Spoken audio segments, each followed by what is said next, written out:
Hey guys, JB here from Alpha Wolf Consulting, coming to you today with another episode of Spirituality and Me. This is episode 4, I think, and this is my purpose in life. And my goal in this episode is to explain to you a little bit about my understanding of life and explain to you like the purpose of life, and we're going to break that down in a couple of ways, but also getting into like an understanding that God is life. So in any way, shape or form you want to conceptualize life, the purpose of life will always be God. By default, God is always whatever your purpose of life is. So, by God being everything, every purpose to life holds, this fundamental understanding, or needs to hold a fundamental understanding that in anything I pursue purpose in, I'm doing it for God, because the act of it is God, and the reward or anything that I want from it is God. God is everything. If I worship money, I worship God through money. Now, worshipping material things, when we understand what worship is just emotional attachment. So when I devote a high level of emotional attachment to the meaning that I'm giving, be it family, be it, other people, be it, to do right, justice, whatever form or shape that takes for you or whoever, okay? Like, we gotta understand all we're doing is in the act of worshipping, we're devoting a lot of emotional attachment to the act itself, but also the results we get. When I do good things, I feel good. So when I do negative things, I feel negative. So when I allow myself to become angry, I become negative. Even people who say anger, don't get me wrong, I enjoy anger.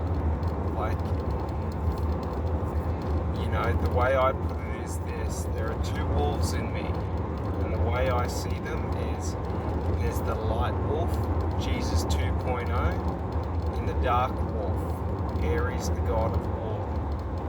In any moment, I can choose through my actions and through my thoughts, my beliefs and my words to embody, Jesus and what he taught and how he lived, or I can choose to embody Aries, the god of war,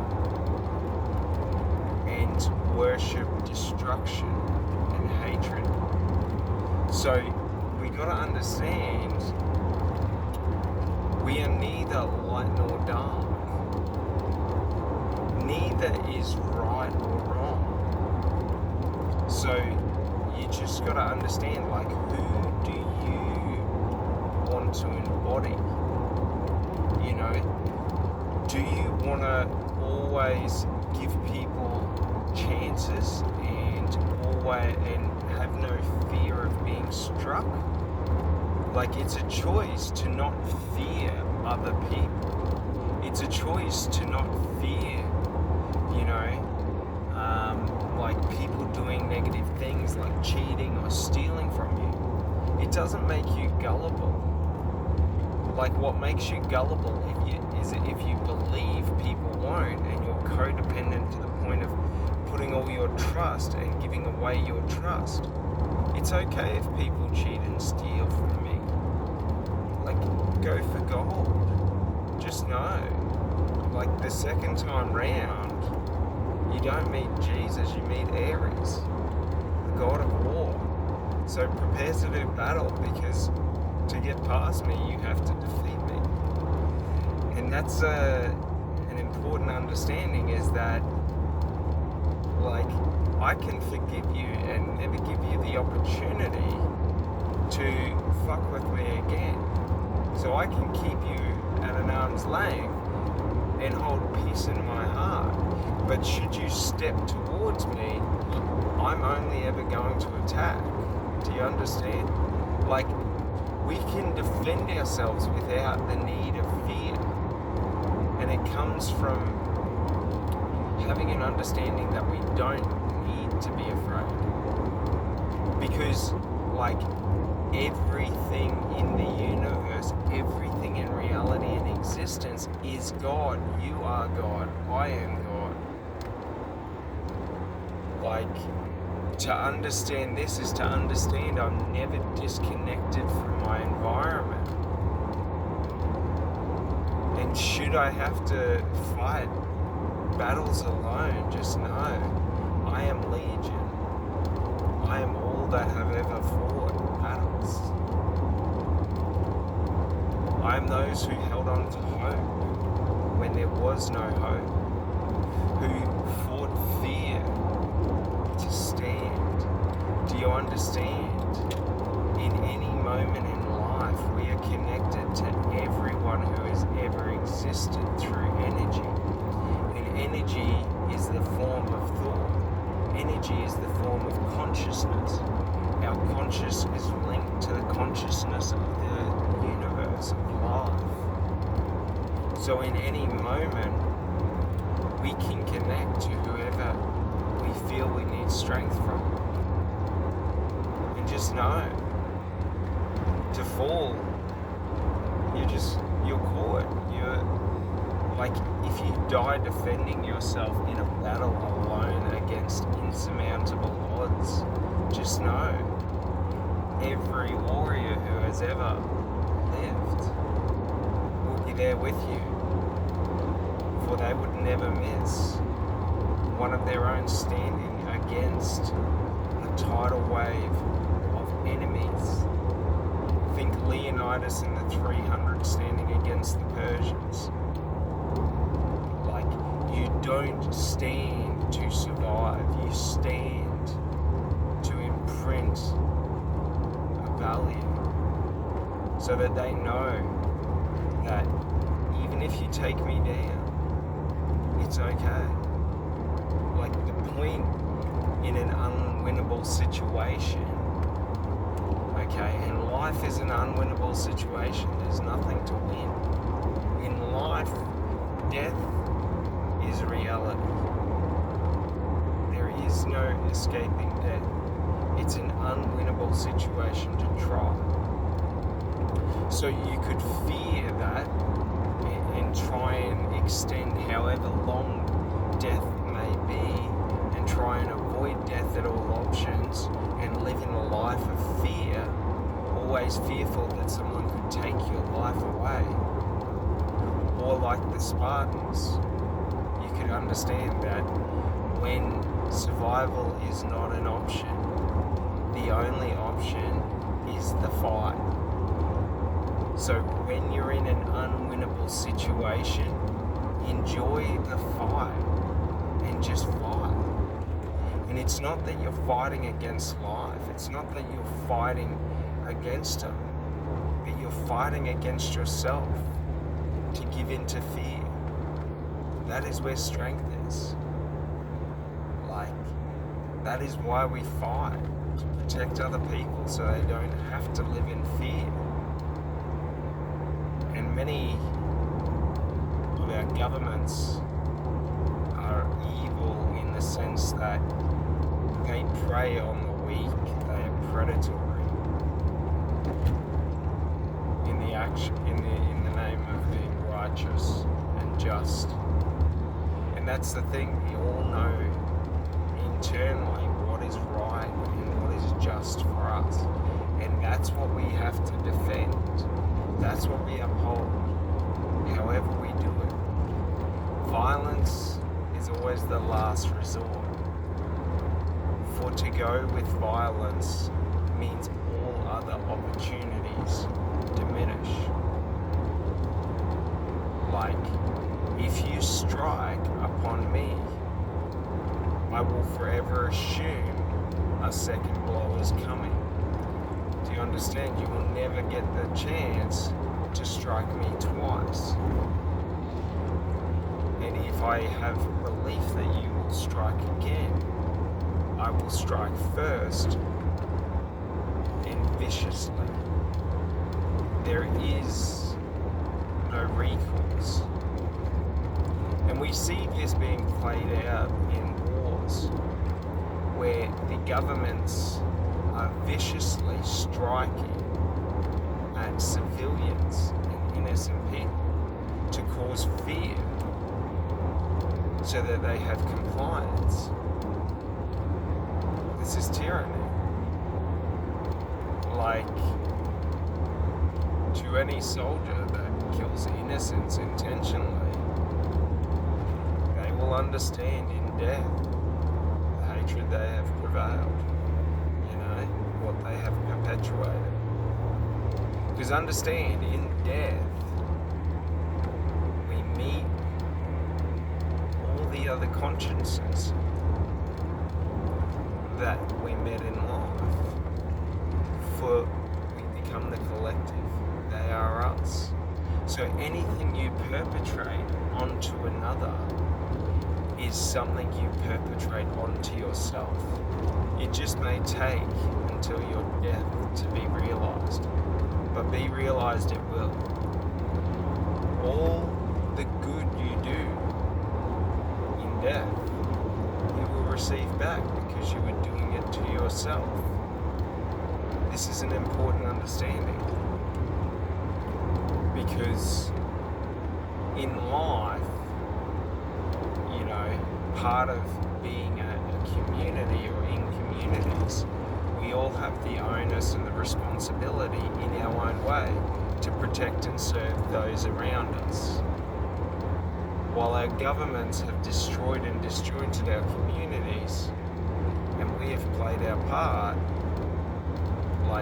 this is the most important thing. Because if we are all unknown from one another, fear will grow. For fear grows in uncertainty. Because in uncertainty, I have to expect the unexpected. I have to believe you can and will be the most vile person to me, so that I can protect myself from not underestimating you. And if I believe you are someone who could perpetrate vile and inhumane things, then morally I have to stop you. These are the lies of society.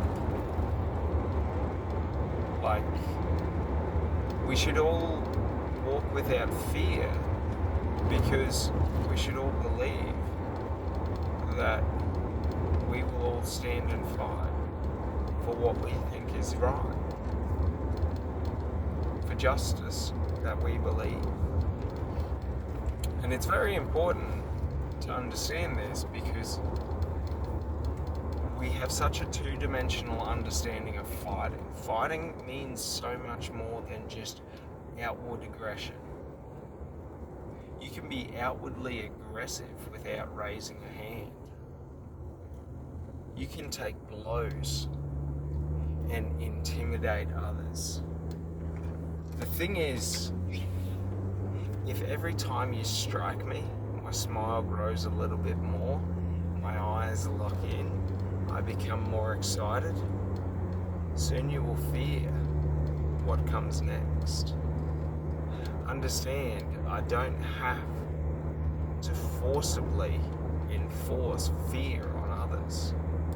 If you use fear on me, like a mirror, I will reflect that fear back on you. But unlike a mirror, I will find my way into your mind, and I will destroy your psyche. Because to destroy your psychological construct, or your foundational framework of what you believe as being real and true, means that you fear everything, for nothing is certain to you anymore. Nothing is real. So understand, like in life, we can all choose who we want to be in every moment, with every action. We can choose to be Jesus 2.0 and look to and lift and empower and give miracles to others and help all, not those we like, all, to become a champion of the people, even if it means our death, and to do so with grace and humility, for we were always meant to die. Why become upset with the way that you have to? If the only option of death is crucifixion, accept it gracefully. Like in life, we fear death so much that we live lives without experience, without knowledge, without understanding, without exposure. We limit who we are and what is real so that we don't expose ourselves to risk. And the problem with this is living that life just means once you realize all you missed out on, it's too late. Typically that happens when you realize your mortality and you're about to die. Live each day with the acceptance that should I die today, I die following what I want, my passion, my desires in life. I create the world around me. Because the government will never save us in our society. The government isn't going to save our communities. It's only through participation of the community. We all have to invest into each other to better the world. That's the simple truth. The burden is too great for one mind. All minds must come together as one to solve the problems. So everyone has the areas they want to invest in and that they want to champion. Some people like cooking. Maybe instead of just drawing a circle around yourself and saying, I will create a business and live an amazing life, you create a circle around your community and you say, oh, well, make a business and have an amazing life and be abundant so that I can take responsibility so that people don't miss meals. And you invest into making sure that, people don't go hungry in your community, regardless of who they are. And you champion that cause.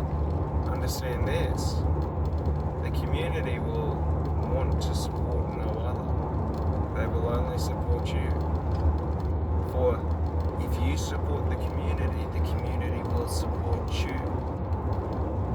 So understanding this is the truth of, our material life, is that if we don't invest into the communities around us, our friends, our family, our tribe, our regional community, our national community, the world community, like if we don't come together and invest in each other and give back, it breaks down. Look at any city where the city's gone bankrupt and investments have ceased. The buildings deteriorate. And the reason is because, like the buildings, our relationships need upkeep. And without upkeep, so without me investing into you, you don't give a fuck about me. Without you investing into me, I don't really care about you. I can like you, but I'm not really aligned to you. Because, if you're not investing in me, like you're not investing time, you're not investing energy, you're not investing money, you're not, whatever it may be. You're not investing like good conversation, you're not adding value to me. Like, so many of us think that we don't have to invest and add value to those around us, and that those around us should just be around us because they know us. Know this, like, just the fact of me knowing you doesn't mean I'm gonna lift a finger or do anything for you.